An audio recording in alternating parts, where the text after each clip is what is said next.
Athirampuzha saint Mary's LP സ്കൂളിൽ ഈ വർഷത്തെ വായന വാരാഘോഷത്തിന് വിപുലമായ പരിപാടികളോടെ തുടക്കം കുറിച്ചു.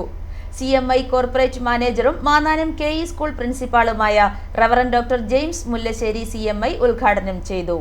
സ്കൂൾ മാനേജർ സിസ്റ്റർ ഡേയ്സ് മരിയ പതിയിൽ അധ്യക്ഷത വഹിച്ചു. School head mistress Alphonsa Mathew, senior assistant Saini P. Mathew, PTA president Manoj P. John, MPTA president Biji Nelson, പൊതുപ്രതിനിധികൾ എന്നിവർ പങ്കെടുത്തു. കുട്ടികൾക്ക് വായനയോടുള്ള താൽപര്യം മനസ്സിലാക്കിയ മുല്ലശ്ശേരി അച്ഛൻ സ്കൂൾ ലൈബ്രറിയിലേക്ക് പുസ്തകങ്ങൾ സ്പോൺസർ ചെയ്തു. സ്കൂൾ തനത് പ്രവർത്തനത്തിന്റെ ഭാഗമായിട്ടുള്ള പാലക വായന വേദി പദ്ധതിയുടെ പുസ്തക വിതരണം പൊതുസമൂഹത്തിന് എന്ന പരിപാടി പൊതുസമൂഹത്തിലെ പ്രതിനിധികൾക്ക് പുസ്തക വിതരണം നടത്തി ഉദ്ഘാടനം ചെയ്യപ്പെട്ടു. പാലക വായന വേദി പദ്ധതിയിലൂടെ പുസ്തകം വായിച്ച് പ്രചോദനം നേടി പക്ഷി നിരീക്ഷണ ഗവേഷണം ബേഡത്തോൺ 2025 പങ്കെടുത്ത മാസ്റ്റർ ശ്രേയസ് കൃഷ്ണയെ ആദരിച്ചു.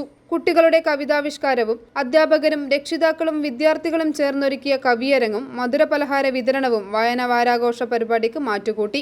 വായനാ ദിനത്തിന്റെ ഭാഗമായി കുട്ടികളിൽ വായനയോടുള്ള ആഭിമുഖ്യം വളർത്തുന്നതിന് തൊട്ടടുത്തുള്ള SMSM ലൈബ്രറി സന്ദർശിച്ചു. ലൈബ്രറി അധികൃതർ വായനയുടെ മഹാത്മ്യത്തെക്കുറിച്ചും ലൈബ്രറിയിൽ പുസ്തകങ്ങൾ സൂക്ഷിച്ചിരിക്കുന്ന രീതിയെക്കുറിച്ചും കുട്ടികൾക്ക് വിശദീകരിച്ചു നൽകി. I4A news, Ettumanoor.